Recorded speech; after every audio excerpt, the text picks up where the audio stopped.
Halo semuanya, selamat datang di channel Denio Mengajar. Mari kita belajar matematika. Oke, jadi hari ini kita akan membahas tentang hierarki bilangan atau tingkatan-tingkatan bilangan pada matematika. Baik, sebelum kita membahas hierarki bilangan, mari kita definisikan apa itu bilangan.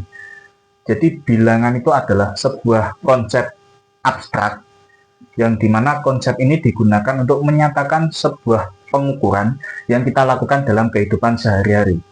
Contohnya, misal kita punya simbol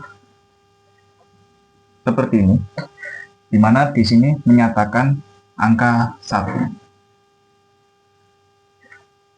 Terus kita punya simbol misalkan seperti ini dinamakan tambah atau jumlah.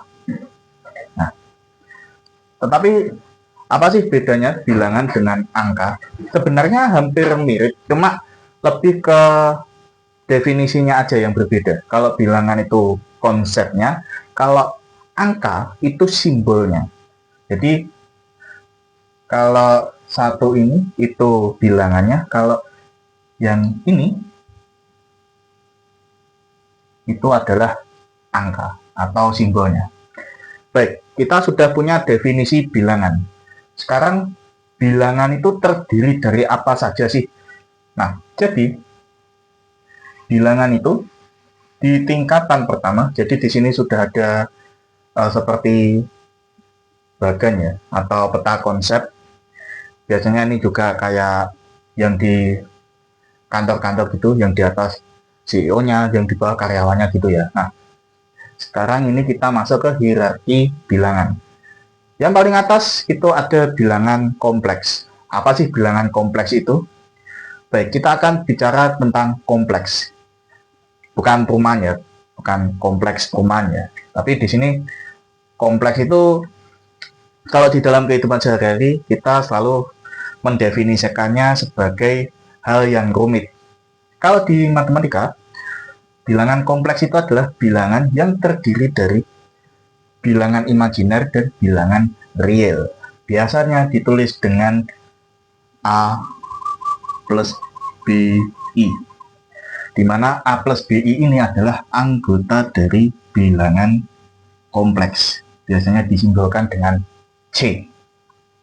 Nah, A sama B di sini, A, B, itu adalah anggota dari bilangan real, sedangkan I itu adalah imajiner. Biasanya di bilangan kompleks ini kita selalu nyatakan di koordinat kartesius khusus, dan dimana koordinat kartesiusnya bukan yang seperti yang kita pelajari di sekolah pada umumnya, yang ada sumbu positif sama sumbu negatif, tapi untuk bilangan kompleks itu koordinatnya seperti ini kurang lebih. Tetap pakai XY, tapi di sumbu X itu kita pakai RE atau real. Nah, untuk sumbu Y kita gunakan sumbu imajiner. Jadi yang sumbu X itu dia menyatakan bilangan real, misal 1, 2, 3, dan seterusnya. Kalau bilangan imajinernya itu biasanya I, 2I, 3I, dan seterusnya. Nah, itu untuk bilangan kompleks. Bilangan kompleks itu juga dibagi menjadi dua, yaitu bilangan imajiner dan bilangan real. Ya, kita sebelumnya sudah menyinggung itu. Kita bahas yang bilangan real dulu. Kalau kita mendengar kata real, itu pasti kita selalu merujuk kepada sesuatu yang nyata, sesuatu yang ada wujudnya. Nah, bilangan real itu adalah bilangan yang dia itu nyata, bisa dinyatakan di koordinat kartesius, bukan koordinat kartesius yang ini, tapi koordinat kartesius yang biasa kita kenal, yaitu sumbu X dan sumbu Y. Ya.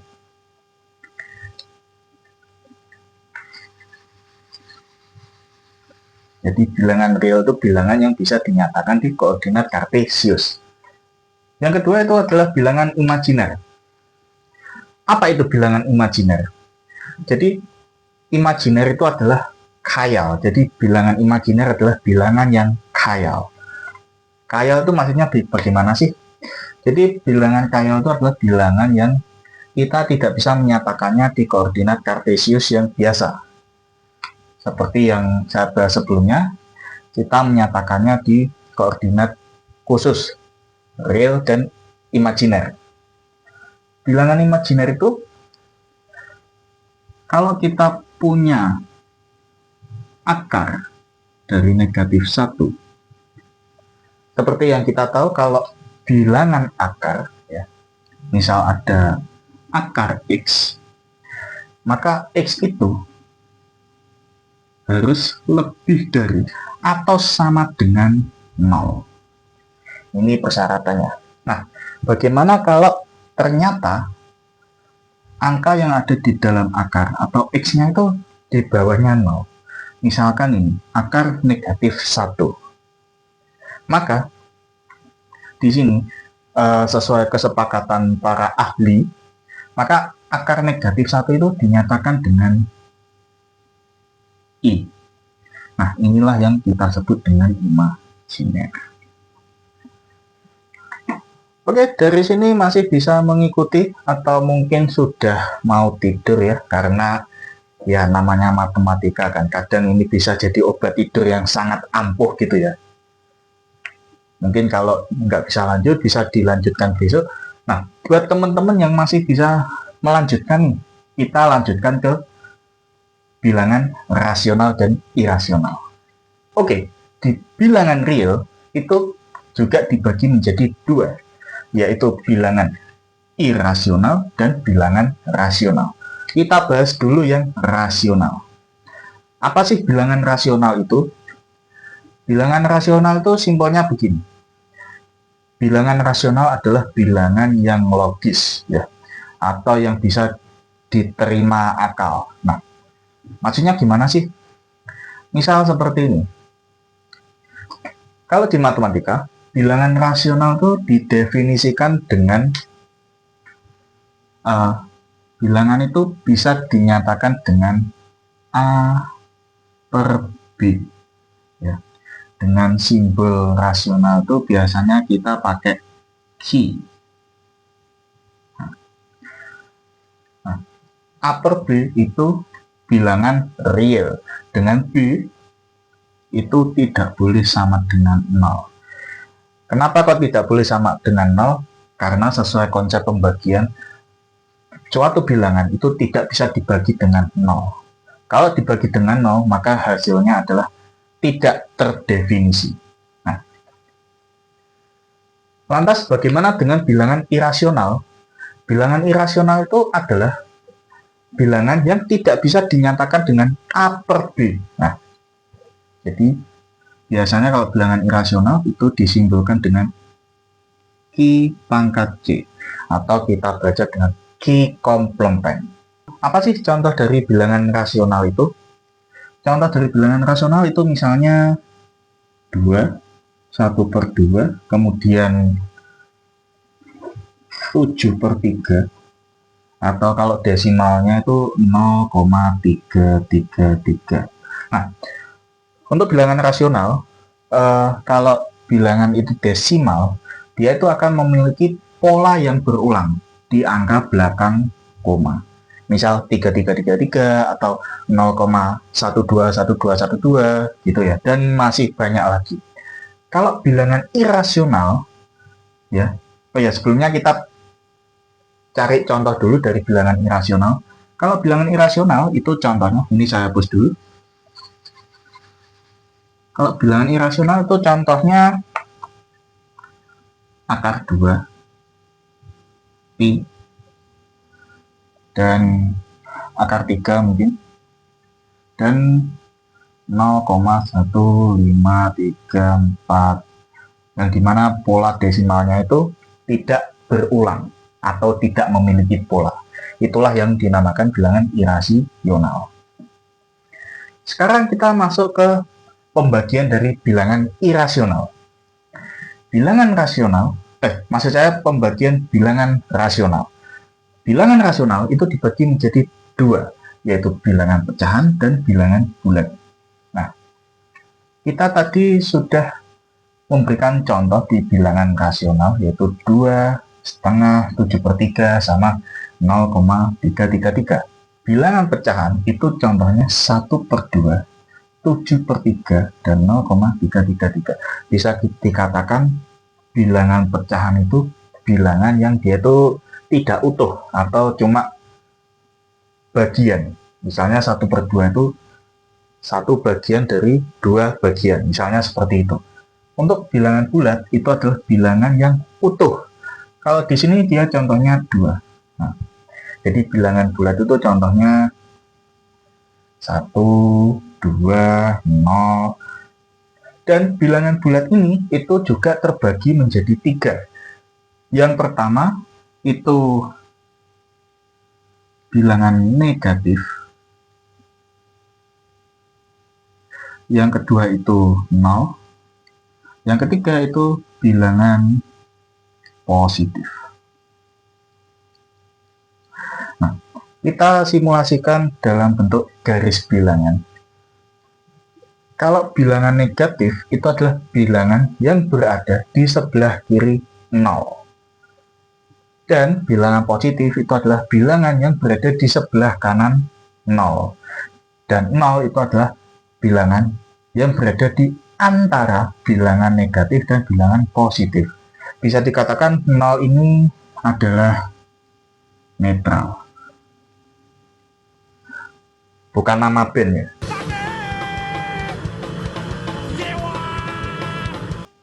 Netral di sini dia maksudnya bisa dikatakan tidak berpihak gitu ya. Tidak berpihak kepada yang negatif maupun yang positif.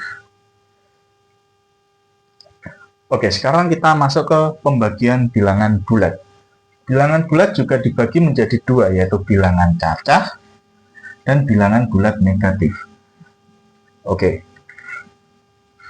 Di sini aku akan coba gambarkan garis bilangannya di papan ini. Jadi 0. Nah, bilangan bulat negatif itu dia dimulai dari misal dari negatif 5, negatif 4, negatif 3, negatif 2, negatif 1. Nah, jadi bilangan bulat negatif itu adalah bilangan yang dia tuh lawannya dari bilangan positif. Dia disimpan ada tanda minusnya di depan angka itu. Nah, kalau bilangan cacah itu adalah bilangan bulat yang dimulai dari 0 dan bilangan positif. Jadi 0, 1, 2, 3, 4, dan seterusnya. Kurang lebih seperti itu. Bilangan cacah itu juga dibagi menjadi dua lagi, yaitu bilangan asli dan 0. 0 kita sudah kita jelaskan sebelumnya. Nah, sekarang kita masuk ke bilangan asli. Bilangan asli itu adalah bilangan bulat yang dimulai dari angka 1. Jadi 1, 2, 3, 4, dan seterusnya. Yang terakhir adalah pembagian bilangan asli. Dia dibagi menjadi 4. Yang pertama komposit, yang kedua bilangan ganjil, yang ketiga bilangan genap, dan bilangan prima. Oke, sebelumnya kita akan hapus ini semua dulu ya. Oke, sekarang kita sudah punya 4 bilangan ini. Saya akan menjelaskan bilangan genap. Apa itu bilangan genap? Bilangan genap adalah bilangan yang habis dibagi 2. Contohnya angka berapa saja?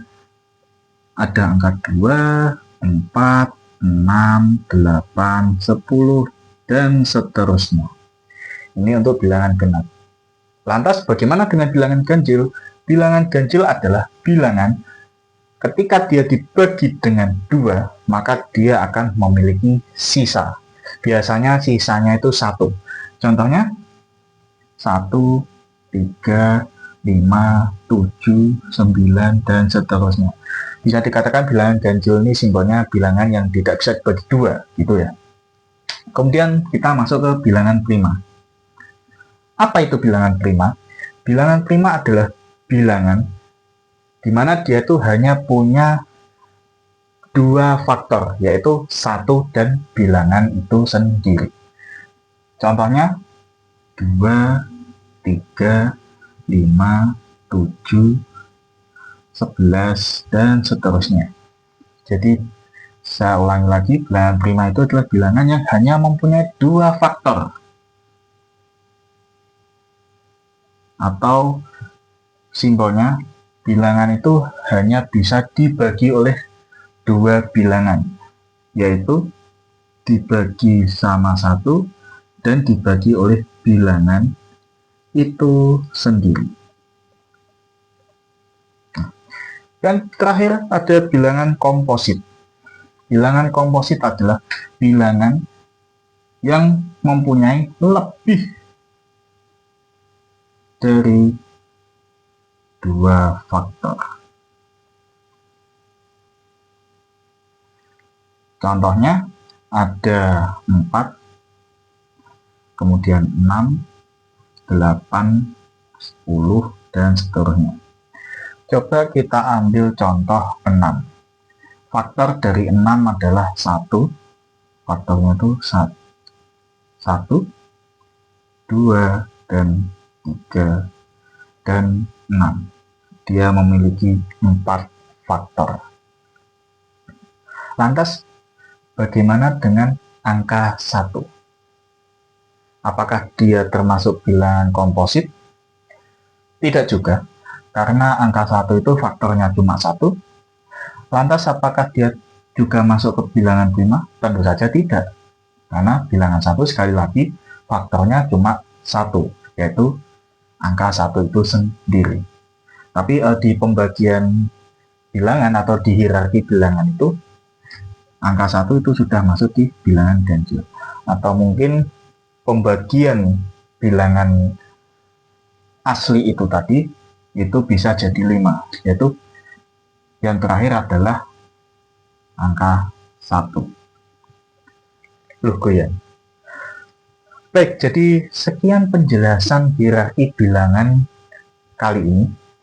Dan terima kasih buat teman-teman yang sudah hadir pada video kali ini. Dan jangan lupa komentar kalau ada yang ingin ditanyakan. Atau bisa saja kalian ingin memberikan kritik dan saran agar channel ini semakin berkembang. Dan ya, satu lagi, kalian jangan lupa subscribe ya. Dan aktifkan lonceng notifikasinya agar kalian dapat update video terbaru dari saya. Sekian dan terima kasih.